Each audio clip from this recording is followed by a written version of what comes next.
जय मसीह की आप सभी को परमेश्वर का धन्यवाद एक बार फिर से कि हम लोग परमेश्वर के वचन को आज एक बार फिर से सुने।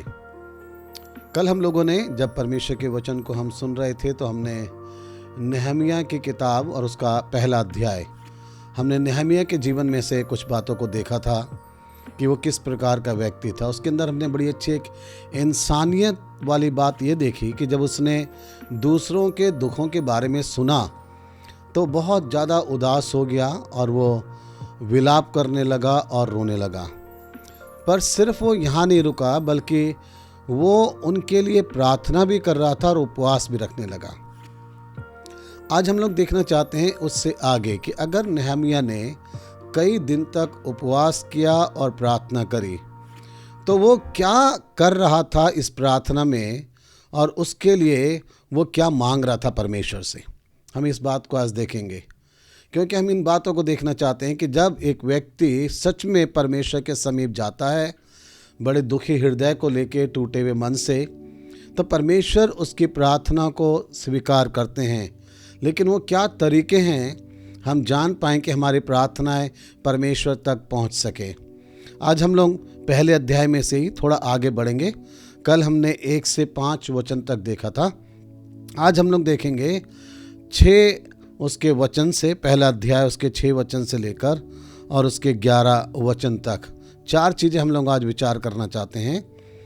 अब जब नेहमिया यहाँ प्रार्थना कर रहा था तो इसमें क्या क्या चीज़ें हुई हैं।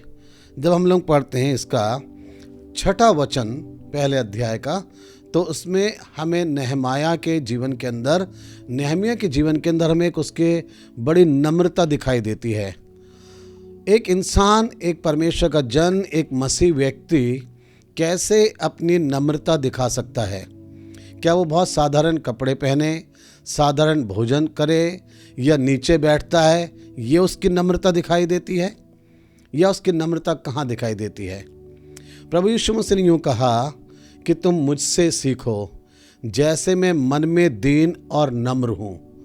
प्रभु यीशु मसीह यूँ बताना चाहते हैं कि नम्र बनना सीखो मुझसे जैसे मैं मन में दीन और नम्र हूँ।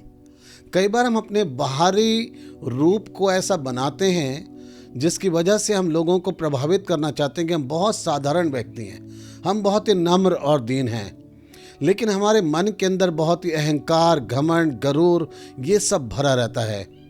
केवल एक साधारण खाना खाना, साधारण कपड़े पहनना, जमीन के ऊपर बैठ जाना, ये नम्रता नहीं है। नम्रता मसीह लोगों की उस समय दिखाई देती है जब वो परमेश्वर के नज़दीक आके अपने पापों को मानते हैं। हमें नेहमिया की यही नम्रता यहाँ पे दिखाई देती है जब हम इसका 6ठा वचन पढ़ेंगे। यहाँ लिखा है, वो प्रार्थना करते समय कह रहा है परमेश्वर से, तू कान लगाए और आंखें खोले रहे कि जो प्रार्थना मैं तेरा दास इस समय तेरे दास इस्राएलियों के लिए दिन रात करता हूँ उसे तू सुन ले। मैं इस्राएलियों के पापों को जो हम लोगों ने तेरे विरुद्ध किए हैं मान लेता हूँ। मैं और मेरे पिता के घराने ने दोनों ने पाप किया है। यह है नेहमिया की एक नम्रता। मसीह व्यक्ति की नम्रता इसी बात में है कि जब वो परमेश्वर के नज़दीक आता है तो वो अपने पाप को स्वीकार करता है।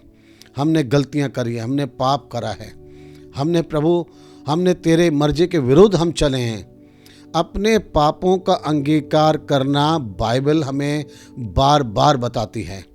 बाइबल हमें कहीं भी नहीं कहती कि हम ढिठाई करें। दाऊद ने इस तरीके से प्रार्थना करी भजन में, उसने कहा, हे परमेश्वर तू मुझे ढिठाई के पाप से बचा। ढिठाई का पाप का क्या मतलब है कि हम गलती पे गलती करते रहते हैं और फिर भी हम परमेश्वर के आगे तौबा नहीं करते, हम फिर भी परमेश्वर के आगे स्वीकार नहीं करते। यह है हमारे ढिठाई का पाप। किसी बात को जानबूझकर हमें बार बार वही करना, वो होता है एक ढिठाई का पाप। और यह नेहमिया के जीवन के अंदर जो हमें दिखाई देता है, वो दिखाई देता है कि उसने माना, अपने लोगों की गलतियों को माना, अपने घराने के पाप को माना, उसने अपने पापों को भी माना है। आज बहुत सारे परिवारों के अंदर मुश्किल, परेशानी इसलिए है किसी की गलती की वजह से किसी के पाप की वजह से पूरे परिवार को ही भुगतान करना पड़ रहा है, पूरे परिवार को भुगतान करना पड़ रहा है। इसलिए ज़रूरत है हम जब भी प्रार्थना करें, हम ये प्रार्थना करें, परमेश्वर अगर गलती हुई है कहीं मुझसे, मेरे परिवार से, तो तू क्षमा कर। आप अय्यूब की किताब को अगर पढ़ेंगे, उसके जो शुरुआत के अध्याय हैं, वहाँ लिखा है अय्यूब जो था वो अपने बच्चों के लिए वो भेंट परमेश्वर को देता था, बलि करता था, और वो अपने बच्चों के लिए परमेश्वर से प्रार्थना करता था, ये कहते हुए क्या जाने इनसे कहीं पे पाप हुआ हो, गलती हुई हो। कितना अच्छा ये स्वभाव है कि एक पिता इस बात से बड़ा सावधान और चौकन्ना है कि कहीं मेरे बच्चों से कोई गलती हुई हो तो परमेश्वर क्षमा कर देना। आज बहुत सारे माँ बाप को पता ही नहीं है कि उनके बच्चों से क्या गलती हुई है। उनको लगता है मेरे बच्चे कभी कोई गलती कर ही नहीं सकते।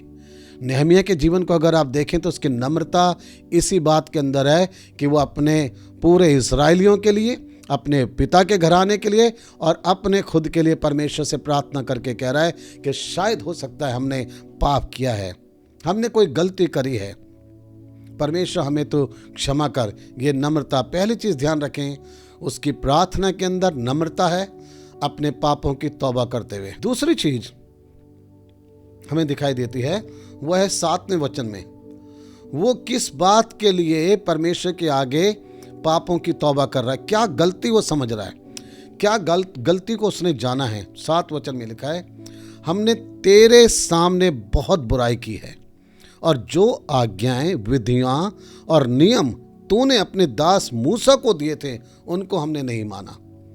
वो इस बात को कह रहे कि हमसे गलती हुई कौन सी वाली है। हमसे गलती ये हुई है कि हमने तेरे सन्मुख बुराई करी है, तेरे सामने बुराई करी है। हम इस बात की तौबा करते हैं परमेश्वर, जो बातें तेरी दृष्टि में गलत था हमने वो किया है। दाऊद ने भजन संहिता 51 में यूं कहा, मैंने वही किया जो तेरी दृष्टि में गलत था। आज बहुत सारे लोगों को यह एहसास नहीं है कि मैंने जो गलतियां करी है, मैंने वो काम करे जो परमेश्वर की दृष्टि में गलत थे। हमें लगता है कि नहीं, हमसे कोई भी गलती हुई नहीं है। यहाँ लिखा, उसने कहा जो आज्ञाएं, विधियां और नियम तूने अपने दास मूसा को दिए थे उनको हमने नहीं माना। हमने क्या गलती करी है, क्या पाप करा है? हमने तेरी आज्ञाओं को नहीं माना, तेरे नियम को नहीं माना। नियमों को मानना अति आवश्यक है, चाहे वो नियम इस देश के नियम हो, चाहे संसारिक नियम हो, और चाहे परमेश्वर के नियम हो। सबसे श्रेष्ठ बात है हम परमेश्वर के नियमों को मानना सीखें। जब हम परमेश्वर के नियम के विरुद्ध चलेंगे तभी हम गलती कर देते हैं। बहुत सारे लोगों को अपने जीवन में 10 हुक्म, 10 आज्ञाएं बड़े अच्छे से याद है, लेकिन उन 10 को आप मानते कितना, यही बड़ी बात है। आप कितना मानते हैं उन बातों को। हमें याद तो बहुत अच्छे से है, लेकिन हम बार बार उन्हीं चीज़ों में फंसते हैं और तोड़ देते हैं, और तभी हमें दंड मिलता है। और इसलिए नेहमिया अपने आप को नम्र और दीन बनाते हुए अगर पाप स्वीकार कर रहा है तो साथ में वो ये भी कह रहा है कि हमसे गलती कौन सी हुई है। सीधी सी बात है, परमेश्वर हमने बुराई करी है तेरे सन्मुख, हमने तेरी आज्ञाओं को नहीं माना, तेरी विधियों और नियमों को हमने नहीं माना है। यही तो परमेश्वर हमसे गलती हुई है। आज जब परमेश्वर के समीप प्रार्थना के लिए जाते हैं, आप ये दूसरी चीज करें, आप केवल यह कहें परमेश्वर हमने तेरी आज्ञाओं को तोड़ दिया, तेरे वचन के विरुद्ध हम चलें। हम बाइबल बहुत पढ़ते हैं, बाइबल की बातें हम सुनते हैं, वचन बहुत सुनते हैं, मसीह गीत हम बहुत गाते और सुनते हैं, लेकिन हम फिर भी परमेश्वर तेरे वचन के विरुद्ध चलते हैं। आज वचन के सुनने वाले मैं आपसे बात करना चाहता हूँ, आप अपने जीवन में जो कुछ भी कर रहे हैं, क्या आप कभी सोच सकते हैं कि आप हर एक वो काम कर रहे हैं जो परमेश्वर आपसे चाहता है? या आप कभी ये भी विचार करते हैं मैं जो कर रहा हूँ, मैं जो सोच रहा हूँ, ये परमेश्वर के वचन के विरुद्ध है? अगर आपको ऐसा याद आता है तो आप अपने पापों को परमेश्वर के आगे मानिए। तीसरी बात नेहमिया की प्रार्थना में जो है वो है, परमेश्वर को वो कह रहा है अपनी वाचा को परमेश्वर तू पूरा कर। हम यद्यपि हम गलत हैं, हम बुरे हैं, लेकिन परमेश्वर मैं फिर भी कहना चाहता हूँ, तू दया करने वाला परमेश्वर, तूने बहुत सी वाचाएं हमारे बुजुर्गों से, हमारे लोगों से तूने बांधी है, तो उनको पूरा कर। 8 और 9 वचन को जब हम पढ़ेंगे उसमें लिखा है, उस वचन की सुधि ले जो तूने अपने दास मूसा से कहा था, यदि तुम लोग विश्वासघात करो तो मैं तुमको देश के लोगों में तितर बितर करूंगा, परंतु यदि तुम मेरी ओर फिरो और मेरी आज्ञाएं मानो और उन पर चलो, तो चाहे तुम में से निकाले हुए लोग आकाश के छोर में भी हों, तो भी मैं उनको वहां से इकट्ठा करके उस स्थान में पहुंचाऊंगा जिसे मैंने अपने नाम के निवास के लिए चुन लिया है। इन दोनों वचनों के अंदर नहमिया इस बात को दिला रहा है, परमेश्वर तू अपनी वाचा को याद कर। हम जब प्रार्थना करते हैं, हम परमेश्वर की वाचाओं को याद करके हम परमेश्वर के सामने बोले उसने क्या बोला है। उसने दोनों बातें बोली है। उसने कहा तूने ये भी वाचा बांधी है कि अगर हम गलत करेंगे, विश्वासघात करेंगे, तो तू हमें तितर बितर कर देगा। ये उसने 8वें वचन में कहा। लेकिन 9वें वचन में उसने ये भी कहा कि परमेश्वर तूने ये भी कहा है अगर हम तेरी ओर फिरें और तेरी आज्ञाओं को माने तो तू हमें इकट्ठा भी करेगा, तू हमें आशीष भी देगा। दोनों ही बातें हैं। अगर हम फिरते नहीं परमेश्वर की ओर तो ये भी सच है परमेश्वर हमें नाश करेगा, लेकिन अगर हम परमेश्वर की ओर पश्चातापी मन के साथ फिर जाते हैं तो ये भी सत्य है परमेश्वर अपने वाचाओं को पूरा करेगा। आज परमेश्वर आपके जीवन में अपने वायदों को पूरा करना चाहता है। हमारा परमेश्वर वो है जो अपनी प्रतिज्ञाओं को पूरा करने वाला परमेश्वर, अपनी वाचाओं को पूरा करने वाला परमेश्वर है। जो व्यक्ति उसकी ओर घूम जाता है, मन फिराता है, परमेश्वर उनके जीवन में अपने वायदों को पूरा करता है। क्या आप चाहते हैं इस वर्ष में परमेश्वर आपके जीवन में अपने वायदों को पूरा करे? तो आप याद रखिए, आप परमेश्वर की ओर फिरें। परमेश्वर की वाचाएं आपके लिए, उसके वायदे आपके लिए है जिनको वो आपके जीवन के अंदर पूरा करेगा। चौथी और अंतिम चीज 10 और 11 वचन में नहमिया की प्रार्थना के अंदर वो क्या मांग रहा है और परमेश्वर से वो ये मांग रहा है 10 और 11 वचन में, परमेश्वर तो मेरी प्रार्थना को सुन ले क्योंकि मैं इन बातों को चाहता हूँ। क्या चाहता है वो?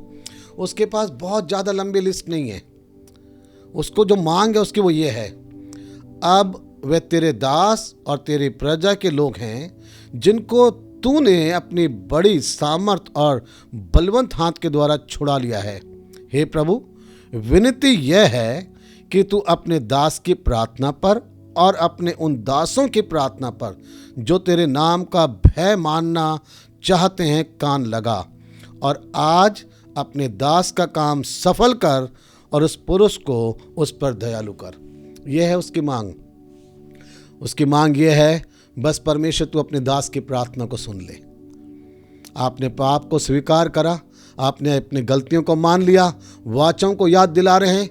अब आप परमेश्वर से मांग सकते हैं, परमेश्वर मैं ये चाहता हूँ तो मेरी प्रार्थना को सुन ले, तो मेरी प्रार्थना को सुन। और जितने लोग प्रार्थना कर रहे हैं तो उनकी प्रार्थना को सुन ले। नहमिया इस बात को चाह रहा है तो सुन ले। और नहमिया चाहता क्या है? यहाँ पे एक लाइन आया आखिरी में 11वें वचन में, उसमें लिखा है, और आज अपने दास का काम सफल कर और उस पुरुष को उस पर दयालु कर। अचानक से ये वाली कौन सी बात बोलने लगा? उस पुरुष को उस पर दयालु कर।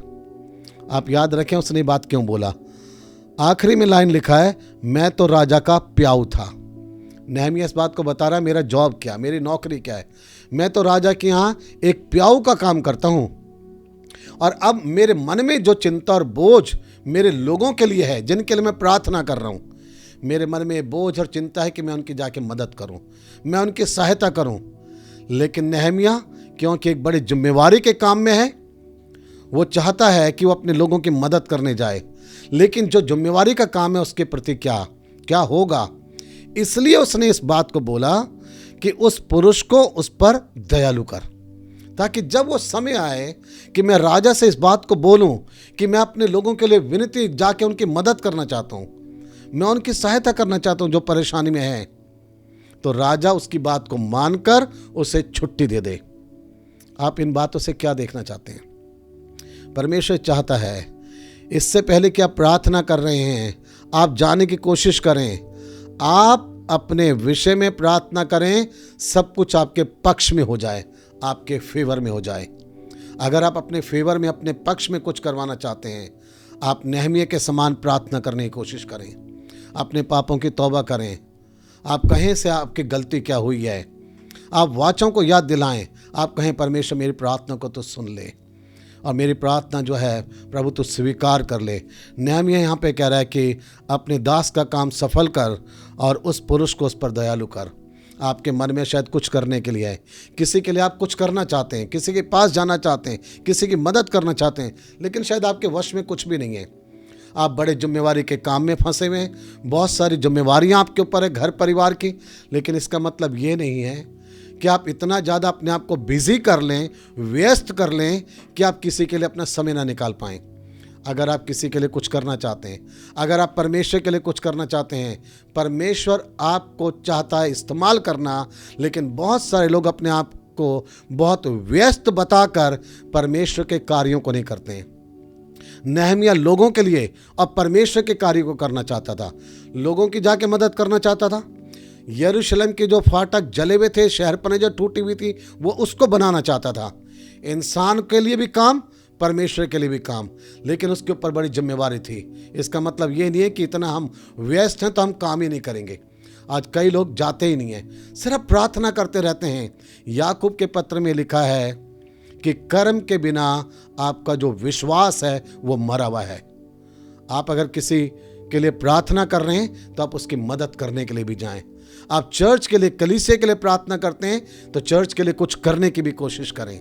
कई लोग आज तक चर्च के लिए कुछ करना नहीं चाहते, प्रभु के लिए कुछ करना नहीं चाहते, परमेश्वर के लिए कुछ करने की कोशिश करें। नेहमाया प्रार्थना करके यही मांग रहा है, प्रभु तू पुरुष को दयालु कर। अब हम कल ये देखेंगे, क्या परमेश्वर ने नेहमिया की प्रार्थना को सुना? क्या उसके पक्ष में, उसके फेवर में सब कुछ हो गया? मैं आपको विश्वास दिलाना चाहता हूँ, जब आप प्रार्थना करते हैं टूटे हुए मन से, परमेश्वर आपके पक्ष में सब कुछ करेगा।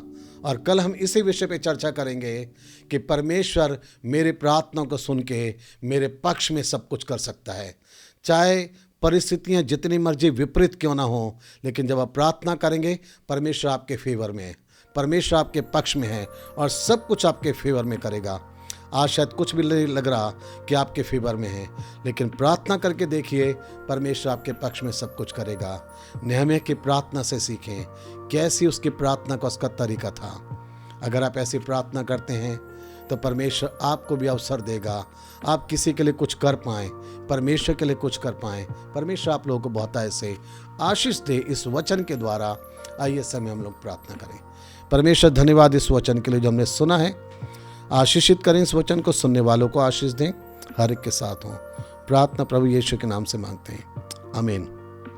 अगर आप इस वचन के द्वारा आशीषित हुए, इस वचन को अपने तक मत रखिए, दूसरों तक शेयर कीजिए, बांटिए और खुद अपने आप को और अधिक प्रार्थना करने वाला नेहमिया के समान आप बनाएं। प्रभु आपको आशीष दे, आमीन।